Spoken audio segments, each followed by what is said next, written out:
देखिए, मुज्तबा के बारे में जो खबरें आ रही थी कि उनको उत्तराधिकारी बनाया गया, इस बीच खबर यह आ रही है कि खामनेई के बेटे के भी मौत हो गई है। बहुत ज्यादा हैरान करने वाली, हिला देने वाली खबर। मुज्तबा खामनेई भी मारे गए हैं, जिनको अगला सुप्रीम कमांडर घोषित किया जा रहा था। अमेरिकी हमले में ना सिर्फ आयतुल्लाह खामनेई बल्कि उनके बेटे की भी मौत हुई है, और यह एक बहुत बड़ी खबर ईरान के लिहाज से। प्रगति।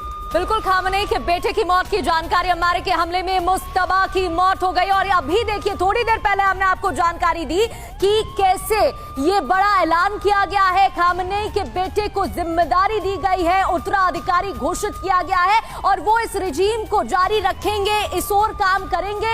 लेकिन इस वक्त की बहुत बड़ी खबर है, इस हमले में अमेरिकी अटैक जो लगातार किए जा रहे हैं, मुज्तबा की मौत। और आपको याद होगा, अमेरिकी राष्ट्रपति डोनाल्ड ट्रंप का थोड़ी देर पहले बयान सामने आया था कि ईरान की तरफ से हमले तो हो रहे हैं लेकिन बहुत कमजोर हो रहे हैं। ये दिखाने की कोशिश कि उतनी ताकत के साथ ईरान खड़ा नहीं हो सकता है। और बड़ी बात यह है, अभी उत्तराधिकारी घोषित किया गया और अभी ये बड़ी जानकारी सामने आई है, जहां मुज्तबा की भी मौत हो गई है। योशिता जी, कैसे देख रही हैं आप इसे? खामनेई के बेटे की मौत हो गई है जी।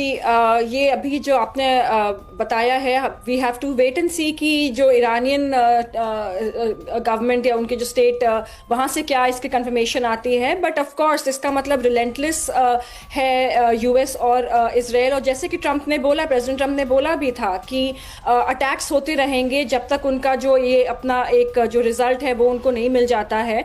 End of course supreme leader के बाद अगर उनके बेटे को उत्तराधिकारी बनाया जाएगा तो वो भी रिजीम चेंज नहीं होता है। तो इससे साफ है कि यूएस और इजराइल रिलेंटलेस रहेंगे और जैसे कि बोला गया है कि अटैक्स होते रहेंगे जब तक उनका जो अपना एक टारगेट है वो अचीव नहीं हो पाता है। तो ये एक दिन की अभी वॉर हुई है। We have to wait and see कि आगे 2-4 दिन में भी कैसे ये इसमें क्या सिचुएशन होती है, क्या डेवलपमेंट्स होते हैं। ना यूएस रुकेगा ना इजराइल रुकेगा। और ऑब्वियसली ईरान ने भी अपना डिक्लेयर किया है कि वो रिटेलिएटरी अटैक्स करेंगे। और जो हम देख भी रहे हैं कि अगेंस्ट यूएस और अगेंस्ट इजराइल जो ईरान के अटैक्स हो रहे हैं, तो ये अब आगे देखने वाली ही बातें हैं कि कैसे इवेंचुअली कहाँ तक जाके ये अटैक्स होंगे, कहाँ तक जाके ये लड़ाई होगी। एंड ऑफ कोर्स इसका पूरे not just in the West Asia but पूरी दुनिया में इसका क्या असर और इम्पैक्ट आएगा, जो कि आएगा, चाहे वो ऑयल प्राइसेस हो, चाहे वो बिजनेसेस हो, चाहे वो शिपिंग रूट्स हो, काफी इम्पैक्ट आएगा इस नए कॉन्फ्लिक्ट का। बिल्कुल, इस कॉन्फ्लिक्ट का पूरी दुनिया पर असर पड़ेगा। लेकिन योशिता जी, सवाल यही है कि अमेरिका जो